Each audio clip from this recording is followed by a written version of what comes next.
আমরা আজকে আবার বড়মার পুজো দিতে নৈহাটিতে এসে গেছি। সকাল সকাল ট্রেন ধরে দমদম থেকে নৈহাটি। মন্ডা মিঠাই মিষ্টির দোকান, তার পাশের গলিটা দিয়েই সোজা গেলে বড়মার মন্দির। বড়মার মন্দির, বড়ভোগ যার যার, বড়মা সবার। বড়মার ভক্তের লাইন সব সময় এতটাই লাইন থাকে। আর এই রাস্তার দু সাইড থেকে মন্দিরের ডালার দোকান। আমরা আগে ডালা নিইনি, প্রথমে লাইনে দাঁড়িয়ে যাওয়াটাই ভালো। তারপর মন্দিরের কাছাকাছি আসলে চট করে পাশের কোনো দোকান থেকে ডালা কিনে পুজো দিতে ঢুকে যাওয়াটাই ভালো হবে। আমরা এখানে লাইন দিচ্ছি।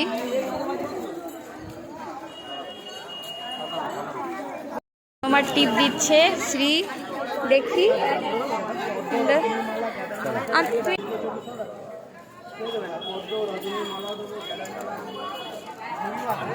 দিয়ে দাও। লাইনে দাঁড়িয়েছি, পুজো দেওয়ার লাইন।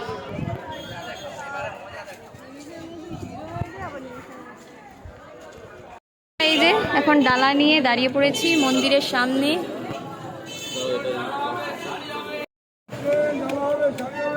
ডালা হাতে ঠাকুরের পুজোর জন্য এগিয়ে যাচ্ছি।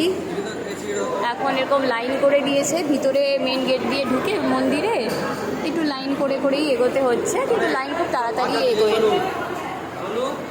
খুবই ভালো, যার জন্য কখনো মানে খুব ভিড়ে অনেকক্ষণ ধরে দাঁড়িয়ে থাকতে হয় না। এখানে লাইন করা আছে আর ঠাকুরের সামনে এক লট করে করে সবাইকে যেতে দিচ্ছে, পুজো হচ্ছে, আবার তারা বেরিয়ে যাচ্ছে, আবার কিছুজনকে আবার প্রবেশ করাচ্ছে। আর এখানে লাইনে ভালো ফ্যানের ব্যবস্থা আছে, তো গরম লাগবে না লাইনে যতক্ষণই দাঁড়াতে হোক না কেন।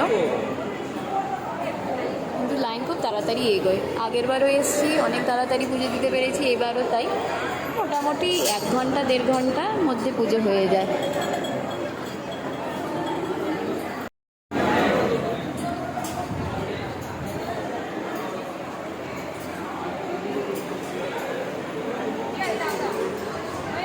যাবো মায়ের পুজো দিতে, এসে গেছি একদম সামনে।